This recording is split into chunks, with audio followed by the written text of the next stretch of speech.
हर चीज़ मेरी जो लिखी हुई होती है वो कोई ना कोई लाइफ लेसन रिप्रेजेंट कर रही होती है। मैं एक ऐसी दुनिया का ख्वाब देखता हूँ जहाँ हम सब एक दूसरे की अहमियत को समझते हैं, अपने आप को काबिल और कीमती महसूस करते हैं हम्म। और एक दूसरे को इंसानियत के खूबसूरत हिस्से के तौर पे देखते हैं। ज़्यादातर हम में से जो लोग हैं वो एक रैट रेस में लगे हुए हैं और हम जो है बस ज़िंदगी में भागे जा रहे हैं, भागे जा रहे हैं बिल्कुल। और हम अपने आप को भुला चुके हैं।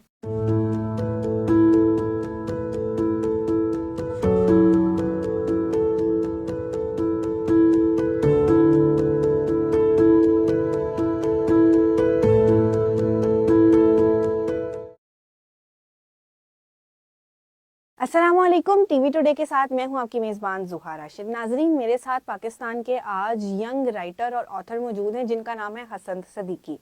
इन्होंने रिसेंटली एक क्रिसमस थीम स्टोरी लिखी जिसको इंग्लैंड में बहुत ज़्यादा सराहा गया और इंग्लैंड के आइकॉनिक लैंडमार्क पर उसे डिस्प्ले किया गया। इन्होंने मुख्तलिफ मैगजीन्स के साथ भी काम किया है, इनको नासा की तरफ से सर्टिफिकेट भी मिला है और वर्ल्ड स्कॉलर्स कप की तरफ से गोल्ड मेडल भी मिला है। आए बढ़ते हैं हसन की तरफ और उनसे जानते हैं उनकी जर्नी। आपकी स्टोरी का थीम क्या था और आपने ऐसा उसमें क्या लिखा कि उन लोगों को इतना पसंद आया? स्टोरी बेसिकली क्रिसमस थीम पे मबनी रहता है कि आपने ऑडियंस को बताया कि स्टोरी जो है वो क्रिसमस के इर्द गिर्द घूमती है और बेसिकली स्टोरी में जो है वो होमलेस लोगों की स्ट्रगल को दिखाया गया है हम्म। कि जो होमलेस लोग होते हैं वो किस तरीके से ज़िंदगी गुजार रहे होते हैं।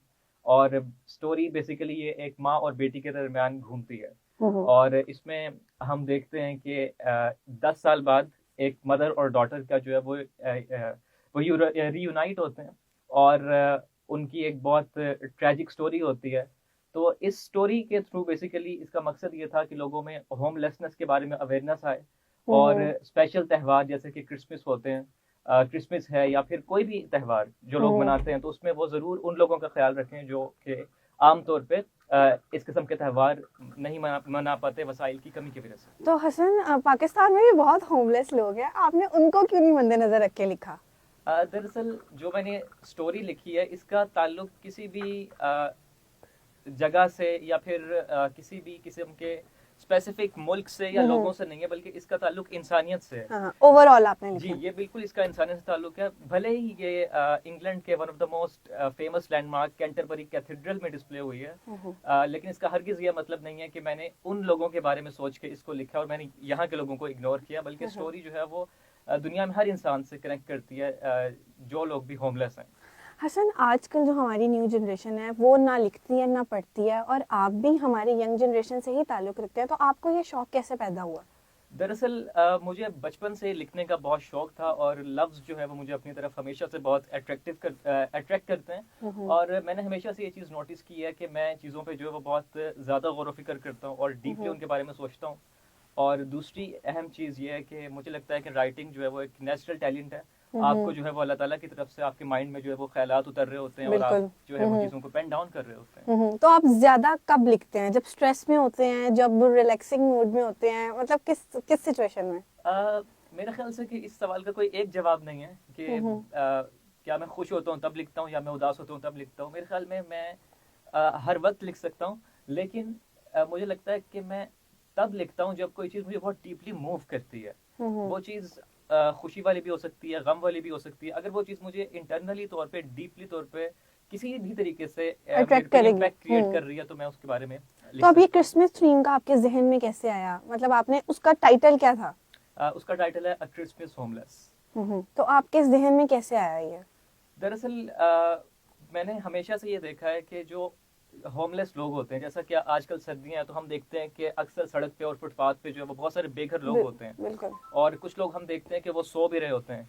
तो ऐसे ही मैं जो है वो एक दफ़ा एक सड़क से गुजर रहा था और मैंने देखा कि वहाँ पे जो है वो एक आदमी था जो बेघर था और वो सड़क पे लेटा हुआ था। लेटा हुआ था। और उसको देख के मेरे माइंड में जो है वो एक पूरी स्टोरी का एक आइडिया आया और मुझे लगा कि मैं इस टॉपिक पे लिख सकता हूँ। और जब मैंने उसे लिखा तब मुझे लगता था कि इस स्टोरी की जगह जो है वो ये किसी ऐसी जगह पे होनी चाहिए जहाँ पे इसे सब लोग पढ़ सकें, दुनिया भर से लोग पढ़ सकें। यही वजह है कि कैंटरबरी कैथेड्रल मुझे लगता है इसके लिए बेस्ट जगह है। जब मैंने उनको स्टोरी को सेंड किया और ये सिलेक्ट हो गई तो मुझे बहुत खुशी हुई। इसकी वजह ये है कि कैंटरबरी कैथेड्रल को जो वो हर साल लाखों लोग विजिट करते हैं और कैंटरबरी कैथेड्रल जो है वो यूनाइटेड नेशंस ने उसको दुनिया के अजीम तरीन सकाफती मकामात में से एक करार दिया है। बिल्कुल, तो ये आपकी एक बहुत बड़ी अचीवमेंट है, आपने पाकिस्तान का नाम रिप्रेजेंट किया।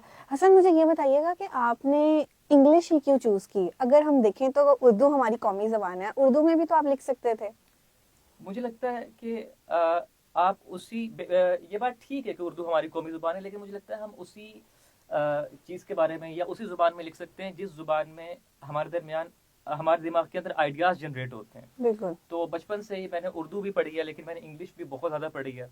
और मुझे लगता है कि मेरी जो थॉट पैटर्न है वो इंग्लिश में बहुत अच्छा काम करता है, और मेरे माइंड में जब आइडियाज़ उतरते हैं तो वो डायरेक्टली इंग्लिश में ही लाइंस उतर रही होती हैं। यही वजह है कि मैंने स्टार्ट जो है वो इंग्लिश से किया। और अब आप इंग्लिश को ही लेके चल रहे हाँ, हैं। मैं इंग्लिश को ही लेके चल रहा हूँ, लेकिन हो सकता है कि मैं कभी उर्दू की तरफ भी आऊँ। हम्म। आप जब लिखते हैं तो आप उसमें लोगों को क्या सबक देना चाहते हैं? मतलब आपके मोस्टली लेसन किस चीज के ऊपर होते हैं? दरअसल मेरी मोस्टली जो स्टोरीज होती हैं या मेरे आर्टिकल्स होते हैं, हर चीज़ मेरी जो लिखी हुई होती है वो कोई ना कोई लाइफ लेसन रिप्रेजेंट कर रही होती है। कोई एक चीज़ नहीं, बल्कि लाइफ के डिफरेंट एरियाज के बारे में जो है वो मैं लिखता हूँ। जैसे उसमें जो है वो रिलेशनशिप्स भी हैं, उसमें जो है वो लाइफ का कॉन्सेप्ट भी है, डेथ का कॉन्सेप्ट भी है, फ्रेंडशिप भी है, हेट भी है। तो डिफरेंट किस्म के टॉपिक्स होते हैं, लेकिन मुझे लगता है कि मेरी तमाम लिखी हुई चीज़ें जो है वो एक तरफ इशारा करती हैं, और वो मुझे लगता है कि वो मेरा विजन है।